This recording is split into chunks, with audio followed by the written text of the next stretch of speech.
উম্মত পারে আল্লাহ 100 শহীদের সওয়াব দান করেন। আর আমার নবী জানেন ফিতনা এক সময় আসবে, ফিতনাবাজরা সৃষ্টি হবে। কথা বলেন। আল্লাহর হাবিব সাল্লাল্লাহু আলাইহি সাল্লামের হাদিস হযরত আব্দুল্লাহ ইবনে আব্বাস থেকে বর্ণিত। আল্লাহর হাবিব সাল্লাল্লাহু আলাইহি সাল্লামের সাহাবী আব্দুল্লাহ ইবনে আব্বাস বর্ণনা করছেন, আমার নবী বলেন, লা ইয়াতি আলান নাসি জামানুন, মানুষের মাঝে এমন কোন জামানা আসবে না, সেই জামানায় কি হবে, ইল্লা আহাদাসু ফীহি বিদআতান, যে বেদাত আবিষ্কার হবে না। তো বেদাত আবিষ্কার হয়ে কি হবে, আমাতু ফীহি সুন্নাতান, আর আমার সুন্নতকে মেরে ফেলা হবে, আর বেদাতকে জাগ্রত করা হবে। তো তাহিয়াল বিদাউ, তো বেদাতকে জিন্দা করা হবে। ও তামুতাস সুনানু, তো আমার সুন্নতকে মেরে ফেলা হবে। আজকে সুন্নতকে বলা হচ্ছে বেদাত। কথা বলেন। অসংখ্য সুন্নতকে আজকে বলা হচ্ছে বেদাত। এই যে আপনারা টুপি দিয়েছেন, বলেন টুপি কি আমাদের হুজুর কেবলার সুন্নত না নবীর সুন্নত? এখন ফতোয়া দিতেছে টুপি পরাও বেদাত। আর একটু জোরে কম। এই দেখেন না, এক ডজন বই আছে, গাড়িতে আছে আরো। এই যে দেখেন রাসূল সাল্লাল্লাহু আলাইহি সাল্লামের সালাত, আব্দুর রাজ্জাক বিন ইউসুফ, পৃষ্ঠা নাম্বার 140। তাকে একজনে প্রশ্ন করেছে, সালাতের সময় টুপি পরতে হবে কি? লিখতেছে, রাসূল সাল্লাল্লাহু আলাইহি সাল্লাম টুপি মাথায় দিয়ে সালাত আদায় করতেন, তার কোনো প্রমাণ নেই। আজকে অসংখ্য যুবক টুপি ছেড়ে দিচ্ছে। কথা বলেন। আর কিসের টুপি? টুপি আবার কি দরকার? আমার নবীর একটা সুন্নতকে আজকে বলা হচ্ছে বেদাত। টুপি এটা এমন একটা সুন্নত যেটা আমরা শিশুকাল থেকে মুসলমানদের মাথায়, আমরা ছোট থেকে শুরু করে, ছোট বাচ্চা থেকে, মুসলমানের সন্তান থেকে শুরু করে, বৃদ্ধ থেকে শুরু করে সব বয়সের মানুষকে আমরা টুপি পরতে দেখেছি। এখন হুট করে যদি বলে টুপি পরা বেদাত, মেনে নেওয়া যাবে? বলেন মেনে নেওয়া যাবে? এতদিন তারা কি বলেছে?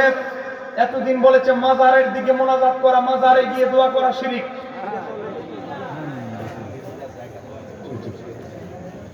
আমাদের সহিহ বুখারীর 1036 নম্বর হাদিস দিয়ে আমার আলোচনা আমি শুরু করছি। সহিহ বুখারীর 1036 নম্বর হাদিসে কি বলছে? আল্লাহ হাবিব সাল্লাল্লাহু আলাইহি সাল্লাম ইরশাদ করেন, কিয়ামতের আগে লা তাকুমু সাআতু হাত্তা ইউকবাদুল ইলমু, তো কিয়ামতের আগে দেখবে কতক্ষণ পর্যন্ত কিয়ামত হবে না, তো যখন দেখবে ইলম উঠিয়ে না নেওয়া হবে। বা ইলম কিভাবে উঠে যাবে? সহিহ বুখারীর 100 নম্বর হাদিসে ব্যাখ্যা করা হয়েছে, বা ইলম কখন উঠে যাবে, ইযা লাম ইউবকি আলিমান, তো এমন একটা সময় আসবে কোন হক্কানি আলেম জীবিত থাকবে না, হক্কানি আলেম বেঁচে থাকবে না। এখন মাদ্রাসার সংখ্যা কমতেছে না বাড়তেছে? বলেন এজিদিপন্থী মাদ্রাসা কমতেছে না বাড়তেছে? কিন্তু আপনারা বলেন হক্কানি আলেমদের সংখ্যা কি বাড়তেছে না কমতেছে? আমার নবী বলেন কিয়ামতের আগে এমন একটা অবস্থা আসবে, আমার নবী বলেন লা তাকুমু সাআতু হাত্তা ইউকবাদুল ইলমু, তো কিয়ামত ততক্ষণ পর্যন্ত হবে না যতক্ষণ ইলম উঠিয়ে না হবে। সাহাবীরা বলল, ইয়া রাসূলুল্লাহ, কিতাবপত্র সবই ঠিক থাকবে, ইলম কিভাবে উঠে যাবে? তারপরে কি হবে? ইযা লাম ইউবকি আলিমান, সহিহ বুখারী 100 নম্বর হাদিসে 1036 নম্বর হাদিসের ব্যাখ্যা করা হয়েছে, এমন একটা সময় আসবে হক্কানি আলেম ওলামা বেঁচে থাকবে না। ইযা লাম ইউবকি আলিমান, আলেম যখন কোনো বাকি থাকবে না, ইত্তাখাযান নাসু রুসান জুহালান, সাধারণ মানুষ জাহেলদেরকে রইস নেতা বড় হুজুর বাবা শুরু করবে। কথা কও। এমন হুজুর আমাদের তাফসীর দেখতেছি, ভারতের ও মুকনাইকার চেহারা, আল্লাহর কথা স্মরণ করে দেখলে সওয়াব হবে।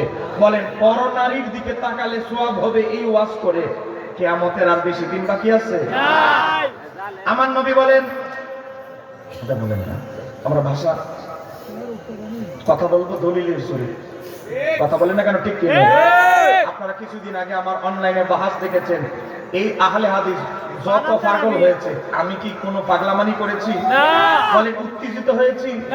আমার দরকার এখানে যুদ্ধের ময়দান, বাহাস করতে কিছু যুদ্ধ, এখানে যা মন চায় তা করলে চলবে?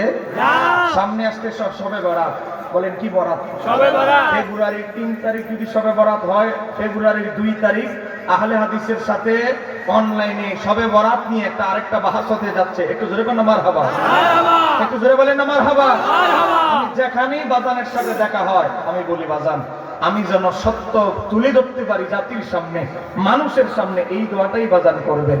এবার আসেন সহিহ বুখারীর 1036 নম্বর হাদিসে যাচ্ছি। সহিহ বুখারীর ওই 100 নম্বর হাদিসে বলা হচ্ছে, আমার নবী বলেন এমন একটা সময় আসবে হক্কানি আলেম জীবিত থাকবে না, তো মানুষ কি করবে? হক্কানি বড় আলেমের কাছে না গিয়া জাহেলের কাছে যাবে, জাহেলের কাছে গিয়ে করবে ফাসাইলু, প্রশ্ন করবে। আর জাহেল কি করবে? ফাতাউ বিগাইরি ইলমিন, ইলম ছাড়া ফতোয়া দিবে। আমার নবী বলেন ফাদাল্লু আদাল্লু, নিজে তো গোমরাহ আর জাতিরে গোমরাহ করবে। কথা কও বলেন এই ধরনের আলেমের সংখ্যা কমতেছে না বাড়তেছে? কথায় কথায় শিরিক, কথায় কথায় বেদাত, আর রেগে গেলে শব্দ একটা ডায়লগ আছে মাজার পূজারি। বলেন না এদের জিহ্বার আগা শব্দ থাকে কয়টা? তিনটা। বলেন না কয়টা? তিনটা। এক নাম্বার আকীদাগত মাসালা আসলে শিরিক, আমলগত বিষয় আসলে বেদাত, আর রেগে গেলে মাজার পূজারি। আর কোন ডায়লগ আছে না? কোরআনের আয়াত আর কোনটা মুখস্থ না থাকো, কুল ইন্নামা আনা বাশারুম মিসলুকুম জিহ্বার আগে আছে। হাদিস আর কোনটা মুখস্থ না থাকলেও কুল্লু বেদাতিন দালালা জিহ্বার আগে ঠোঁটস্থ আছে। আর কোন আয়াত না জানো, আর কোন হাদিস না জানো, যাই হোক এবার আসে। তাহলে আমরা মনে রাখতে হবে, আমার নবী বলেছে কিয়ামতের আগে পথভ্রষ্ট আলেমরা নিজেরা তো গোমরা হবে, মানুষকে পথভ্রষ্ট করবে। এই ফিতনার যুগে পথভ্রষ্ট আলেমদেরকে চিনা আমাদের জন্য ফরজ হয়ে দাঁড়িয়েছে। জান্নাতের টিকিট অনেকেই বিক্রি করার চেষ্টা করবে, কিন্তু এই ফসা নকল টিকিট কিনে ঈমান আমল নষ্ট করা যাবে না। কথা বলেন নষ্ট করা যাবে না। বলেন জান্নাতি দল ৭৩টা না একটা? বলেন জান্নাতি দল কয়টা? একটা। আমি আপনাদেরকে শুধু আশ্বস্ত করার জন্য শুধু একটা দলিল দিচ্ছি, কোরআনুল কারীমের। আচ্ছা, সহিহ বুখারীর হাদিসটা শেষ করে কোরআনে যাচ্ছি। সহিহ বুখারীর হাদিসে আল্লাহর হাবিব সাল্লাল্লাহু আলাইহি সাল্লাম বলছে কিয়ামত হবে না ততক্ষণ পর্যন্ত হক্কানি আলেমদের যতক্ষণ না বিদায় হবে, এই আলেমরা বিদায় নিতে থাকবে। আজকে দেখেন আমাদের দেশের বড় বড় ভাগা ভাগা আলেমরা যারা চলে গেছে, তাদের সমকক্ষ আলেম কিন্তু আমরা এখনো দেখতে পাচ্ছি না। কথা বলেন এরপর আমার নবী বলেন কিয়ামতের আগে আরেকটা জিনিস দেখবে, ওয়া তাকসুরা জালাজিলু, ঘন ঘন ভূমিকম্প হবে। ঠিক বাস্তব না অবাস্তব? বাস্তব। সহিহ বুখারী 1036 নম্বর হাদিস বলছি, আমার নবী বলেন কিয়ামতের আগে দেখবা ঘন ঘন ভূমিকম্প শুরু হবে। গতকালকেও আমেরিকাতে ভূমিকম্প হয়েছে। কথা বলেন সময় টিভিতে যমুনাতে ঢুকে দেখেন, গতকালকেও ভূমিকম্প হয়েছে। এই যে 26 সেকেন্ডের ভূমিকম্প হলো আমাদের দেশে কিছুদিন আগে, বড় ভূমিকম্পের কথা বলছি, 16 ঘন্টা 5 বার ভূমিকম্প হয়েছে। 26 সেকেন্ডের যে ভূমিকম্প হয়েছে, এটা যদি 2 মিনিট টিকতো, ঢাকা শহরের ভবনের একটা মাথাও দেখা যেত না। কথা বলেন দেখা যেত?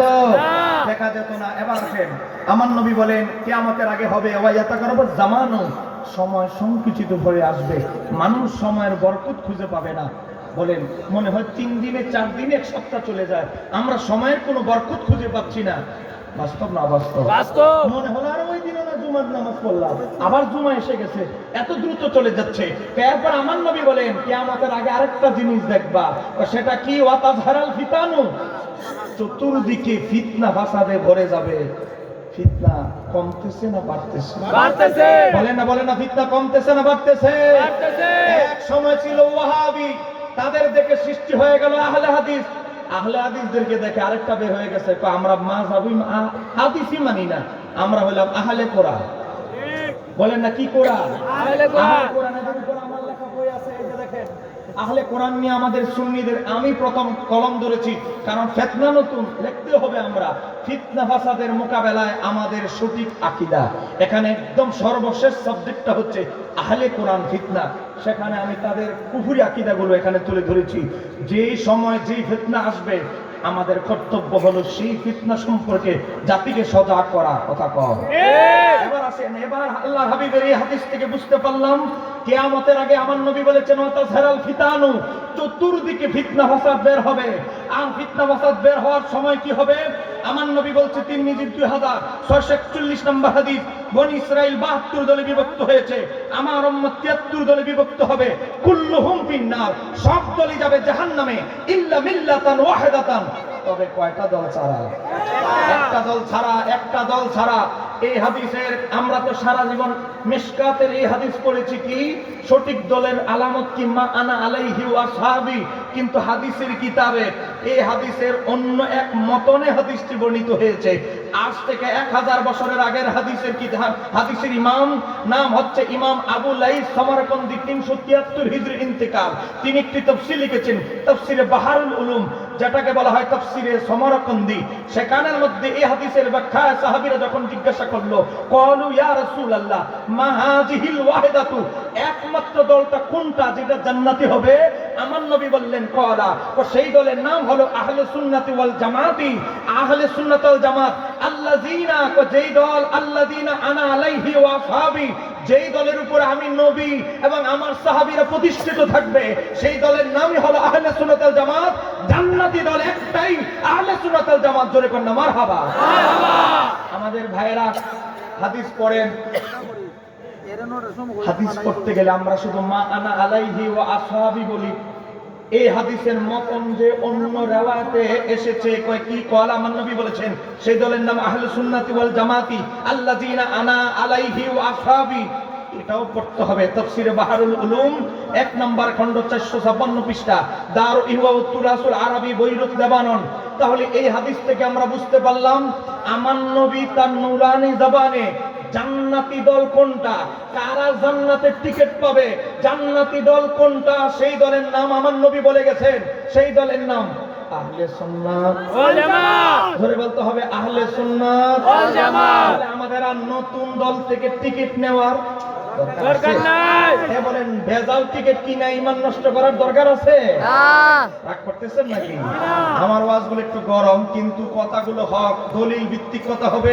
চেষ্টা করবেন নোটবুকে নোট করে নিয়ে যাওয়ার জন্য, প্রত্যেকটা হাদিসের রেফারেন্স নোট করে নিয়ে যাওয়ার জন্য। এই হাদিস থেকে, এই যে 73 দলের হাদিস, এই হাদিস থেকে আমরা একটা জিনিস শিখলাম। সেই জিনিসটা কি? দুনিয়াতে উম্মতে মুহাম্মাদি 73 দল বিভক্ত হবে, কিন্তু নবী কিন্তু বলতেছে আখিরাতে দল হবে 2টা। কয়টা? 2টা। বলেন একটা জান্নাতি আর একটা জাহান্নামী। বলেন একটা জান্নাতি আর একটা জাহান্নামী। 72 দলের নাম আলাদা হবে, শিয়া, খারিজি, অমুক অমুক অমুক, কিন্তু বাড়ি ঘর হবে কয় জায়গায়? 2 জায়গায়। সব কুল্লুহুম ফিন্নার। দলের সাইনবোর্ড আলাদা হবে, ট্রেনের গন্তব্য কিন্তু এক জায়গায়। ট্রেনের বগি আলাদা হতে পারে, ক খ, ক বগি খারিজি, খ বগি শিয়া, গ বগি মুতাজালা, আলাদা বগি হলেও ট্রেনের গন্তব্য কিন্তু যাবে কয় জায়গা? এক জায়গায়। আহলে সুন্নাত ওয়াল জামাতের ট্রেনের বগি যদি 1 কোটিও হয় সিরিয়ালে, গন্তব্য কয় জায়গা? এক জায়গা। এক জায়গা। এবার আসেন, এই কথা বলতে গিয়ে আমার আল্লাহ কোরআনে 11টা আয়াত নাযিল করেছে। একটু জোরে বলুন না মারহাবা। আমি 1 নম্বর আয়াত আপনাদেরকে তেলাওয়াত করে শোনাচ্ছি। ইমাম ইবনে কাসিরের তাফসীর দেখাচ্ছি। এই যে দেখেন তাফসীর ইবনে কাসির, বলেন এটা আমাদের তাফসীর নয়, আমাদের জামাত ইসলামের ভাইরা, কওমি ভাইরা, আহলে হাদিস ভাইরা, সুন্নি ভাইরা, সায়েদ গ্রুপের ভাইরা এই তাফসীরটা পড়ে। আলিয়া মাদ্রাসা কামিল ডিপার্টমেন্টের তাফসীর বিভাগে তাফসীর ইবনে কাসির পাঠ্য পড়ানো হয় বাধ্যতামূলক। এটার উপরে 100 নম্বর পরীক্ষা কামিলে তাফসীরে দিতেই হয়। তাহলে এই কিতাবের গ্রহণযোগ্যতা নিয়ে কোনো সন্দেহ আছে? নাই। এটা কিন্তু বাবা 6 খণ্ড, আমি কিন্তু 2য় খণ্ড এনেছি। এই 2য় খণ্ডের ভিতরে আমাদের জামাত ইসলামের ভাইরা যার তাফসীর বেশি পড়েন, বিয়েতে, খতনায়, ওলিমায় এই বাংলা অনুবাদ এই তাফসীরের ওনারা দিয়ে থাকে। এমনকি মাওলানা মুজিবুর রহমান জামাতের আলেম, তিনি এই তাফসীরের অনুবাদ করেছে। দেখবেন গুগলে লিখবেন তাফসীর ইবনে কাসির বাংলা, আপনারা নিজেরা দেখবেন। তাহলে কত পছন্দের তাফসীর হলে নিজেরা অনুবাদ করে। সেই তাফসীরের ভিতরে এসেছে সূরা আল ইমরান আয়াত নাম্বার 106 এর ভিতরে আমার আল্লাহ বলছে ইয়াউমা তাবিয়াদ্দু উজহুন, হাসরের ময়দানে উম্মত মুহাম্মাদির একদলের চেহারা হবে শুভ্র নূরানি, যাদের চেহারা থেকে নূর চমকাতে থাকে। সুবহানাল্লাহ। আরেক দলের কি হবে? ওয়া তাসওয়াদ্দু উজহুন, আরেক দলের চেহারা হবে কুৎসিত। তো কেমন হবে? আমাবস্যার রাত যেমন অন্ধকারময়, এদের চেহারা আরো ভয়ানক হবে।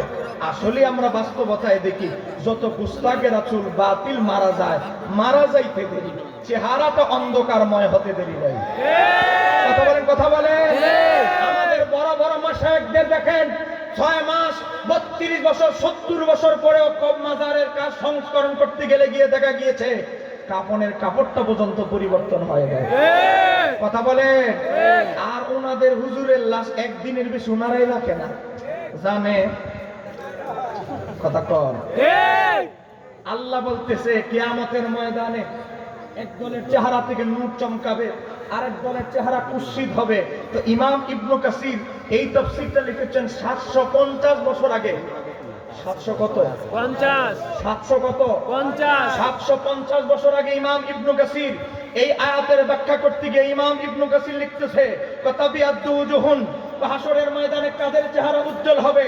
ইমাম ইবনে কাসির লিখতেছে তো সেই দলের নাম হলো আহলে সুন্নাত ওয়াল জামাত। একটু জোরে বলেন মারহাবা। মারহাবা। আমরা লিখতেছি না উনাদের বড় হুজুর, ওনাদের বড় হুজুর, উনারা যারে মুরব্বি বলে ইমাম ইবনে কাসির বলে, সে ইমাম ইবনে কাসির বলতেছে জান্নাতি হবে একদল যাদের চেহারা থেকে হাসরের ময়দানে নূর চমকাতে থাকবে, আর সেই দলের নাম আহলে সুন্নাত ওয়াল জামাত। তাহলে কালো কাদের হবে? ইমাম ইবনে কাসির লিখতেছে তো কালো হবে ওয়া তাসওয়াদু উজুহুন, তো কাদের চেহারা কুৎসিত হবে। ইমাম ইবনে কাসির লেখে যারা হচ্ছে আহলিল বিদআতি ওয়াল ফিরকাতি, তো যারা বাতিল ফিরকা 72 ফিরকা অনুসারী, তাদের চেহারা আমার আল্লাহ কুৎসিত বানিয়ে দিবেন। তো এই ইমাম ইবনে কাসির এটাকে আপনার নিজের ব্যক্তিগত তাফসীর? ইমাম ইবনে কাসির বলে এটা আমার নিজের বানানো তাফসীর নয়। কার তাফসীর? ক্বালাহু, এটা তাফসীর এর কৌল হচ্ছে, এই বক্তব্যদাতা হচ্ছে ক্বালাহু ইবনে আব্বাস রাদিয়াল্লাহু তাআলা আনহুমা, নবী সাহাবীদের যুগ থেকে কিয়ামত পর্যন্ত উম্মতের যিনি সবচেয়ে বড় মুফাসসির হযরত আব্দুল্লাহ ইবনে আব্বাস, তিনি এই আয়াতের তাফসীর করেছে। একটু জোরে বলুন মারহাবা। মারহাবা। তাহলে বোঝা গেল আল্লাহ কোরআনে সূরা আলে ইমরানের 106 নম্বর আয়াত দিয়ে আমাদেরকে আল্লাহ মেসেজ দিয়েছেন জান্নাতের টিকিট পাবে কয় দল?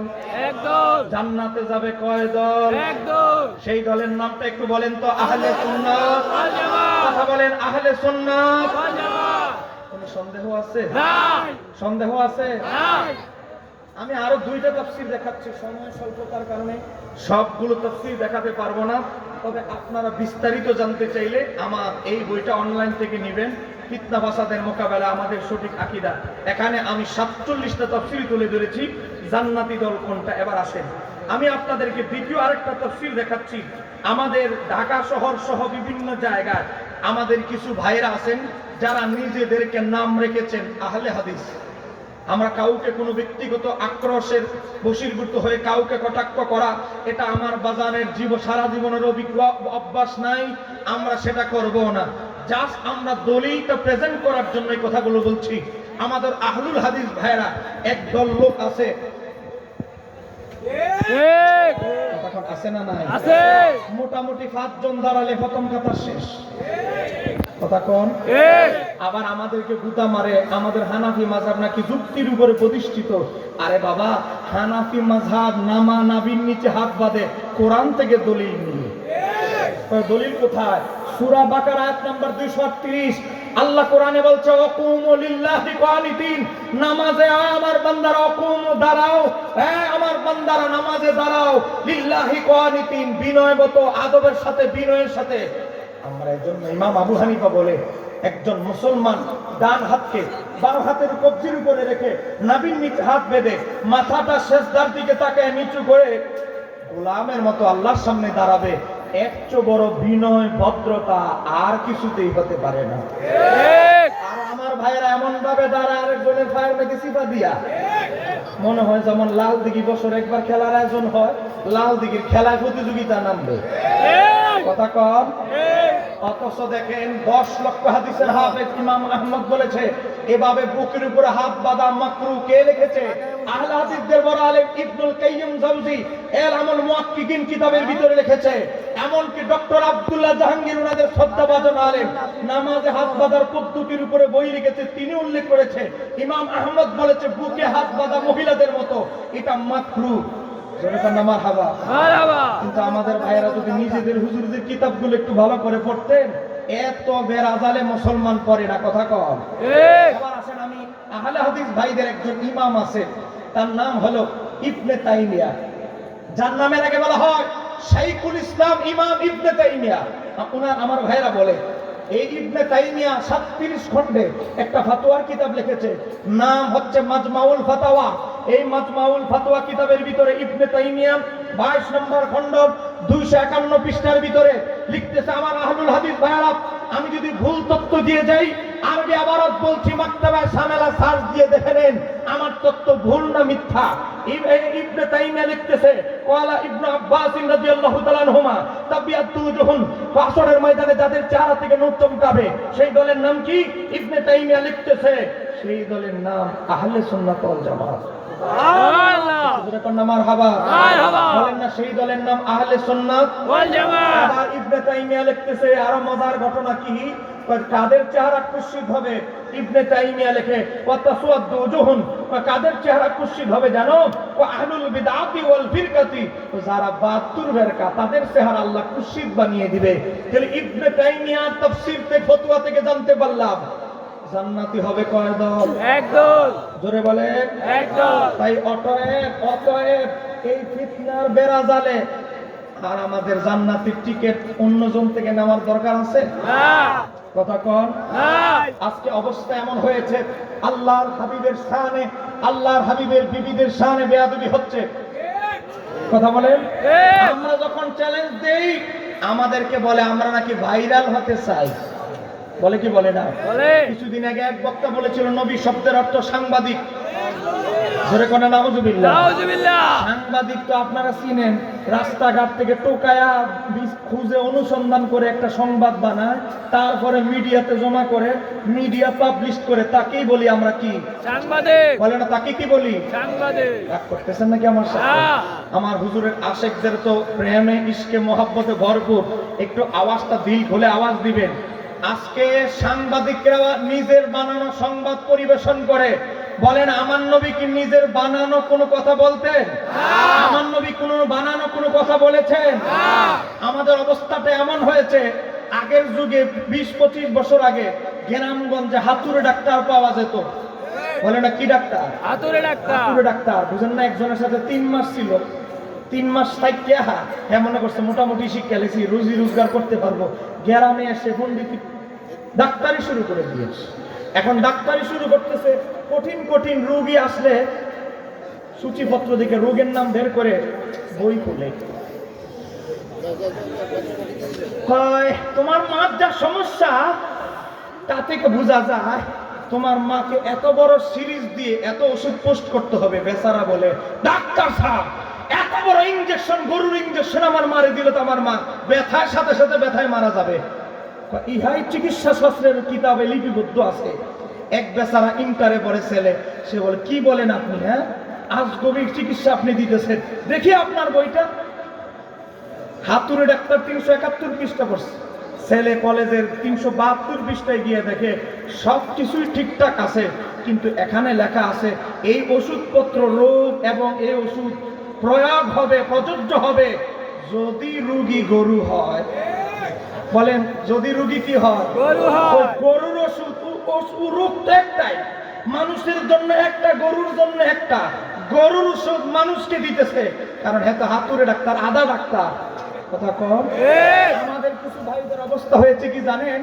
নবী শব্দের অর্থ করতে গিয়ে ওই অর্ধেক অর্থ নিয়েছে, মানে ডিকশনারি পড়েছে, এক পাতা পড়ছে, পরের পাতাটার পরে নাই। তো কেমন আপনাদেরকে দেখাচ্ছি, দেখেন একটা ডিকশনারি, যেই ডিকশনারিটা আমাদের কওমি ভাইরা পড়েন, জামাত ইসলামের ভাইরা বলেন, আমার আহলে হাদিস ভাইরা পড়েন, সবাই একটা অভিধান পড়েন। সে অভিধানের নাম হচ্ছে আল মুনজিদ। বলেন অভিধানের নাম আল মুনজিদ। সেই 366 পৃষ্ঠার ভিতরে আল মুনজিদ কিতাবের ভিতরে, সেই কিতাবের ভিতরে লেখা হয়েছে নবী বাণী আখবারু আনিল গায়বি, যিনি গায়েবের সংবাদদাতা।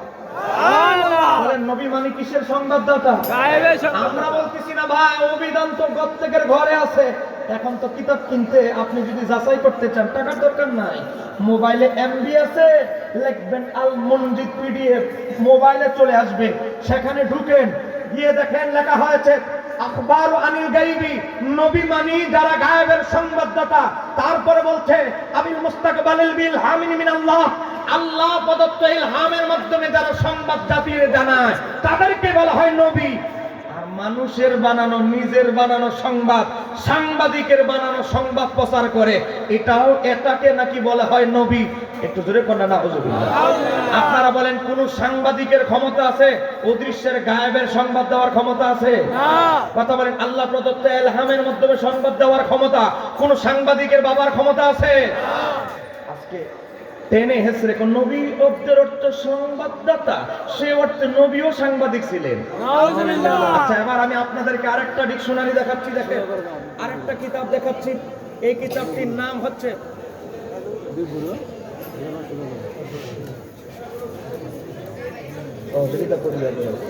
এই দেখেন আমার হাতে একটা কিতাব দেখতে পাচ্ছেন, এই কিতাবটির নাম হচ্ছে আল মাওয়াহিবুল্লাহ দুনিয়া। আজ থেকে 550 বছর আগের লেখা। একটু জোরে করুন না মারহাবা।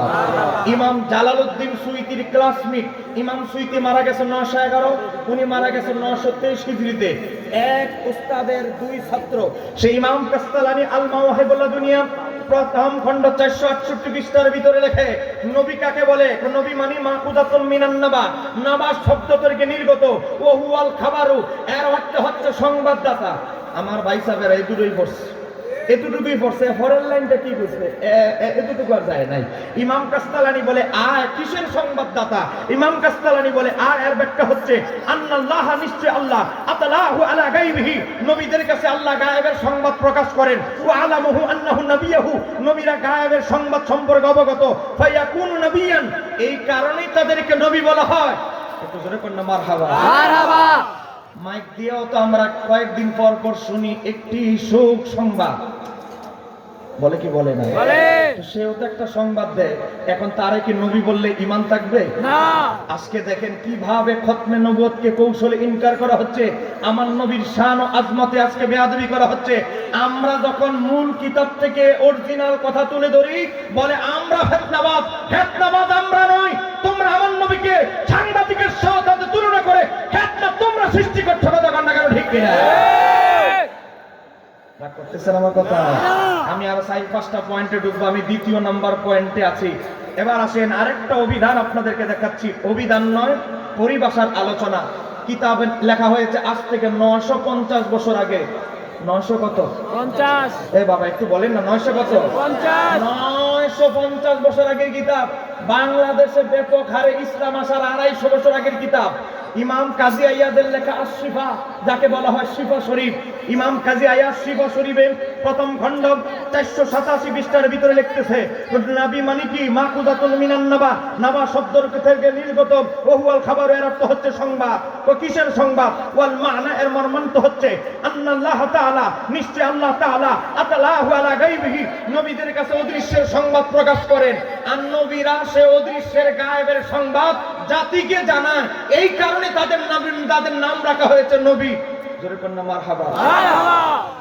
আমার কাছে দেখেন বাবা 29 জন আইম্মার দলিল ডকুমেন্ট নোট করা, আমি নোট করেছিলাম। আমি বাহাসের চ্যালেঞ্জ দিয়েছিলাম, ফেসবুকে দেখেছেন।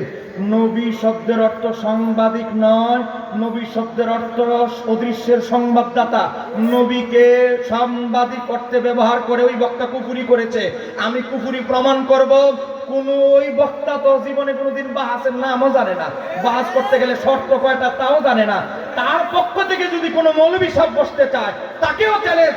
একজন মৌলবীও রাজি হয় নাই। আমাদের হবিগঞ্জের একজন সাংবাদিক ভাই, দৈনিক সমকালের সাংবাদিক আজাদ ভাই, এদের এক বড় হুজুরকে ফোন দিয়েছে, নামের আগে ডক্টরেট ডিগ্রি, বলেছে আপনার সাথে অমুক আলেম বাহাতে বসতে চায়, নবী শব্দের অর্থ সাংবাদিক বলে ওই কুষ্টিয়ার অমুক বক্তা কুফরি করেছে, উনি প্রমাণ করবে নবী শব্দের অর্থ সংবাদদাতা নয়। তিনি বলে এখন মাহফিলের সিজন, এগুলো নিয়ে আমার সময় নাই। আর ওই যে বাহাদুর ব্যাপারী, আমার নাম দিছে বলে বাহাদুর ব্যাপারী, তো বাহাদুর ব্যাপারী তাকে বলবেন, সে ওই আমির হামজা, ওই যে আমার ভাই আমির হামজাকে ফতোয়া দিতে জাহান্নামে ফাটায় দেখ, অসুবিধা নাই। একটু জোরে বলেন না নাউজুবিল্লাহ। আমার বাবারা ভাইরা, এটা যদি কোনো রাজনৈতিক বক্তব্য হতো আমরা প্রতিবাদ জানাতাম না। এটা আমার নবীর শান ও আজমতের বেয়াদবি হয়েছে, এই কারণে আমরা প্রতিবাদ করতে বাধ্য হয়েছি। কথা কোন ঠিক কিনা? এবার আসেন, বিরক্ত হচ্ছেন নাকি আপনারা? এবার আসেন, আজকে সারা বাংলাদেশে মাজার ভাঙা হচ্ছে। আবার গত কয়েকদিন আগে মাজার ভাঙবো না, ভোট দেন, এমন বক্তব্য অলরেডি শুরু হয়ে গেছে। ঠিক। কথা কন। বেচারা চিন্তা করে দেখে তার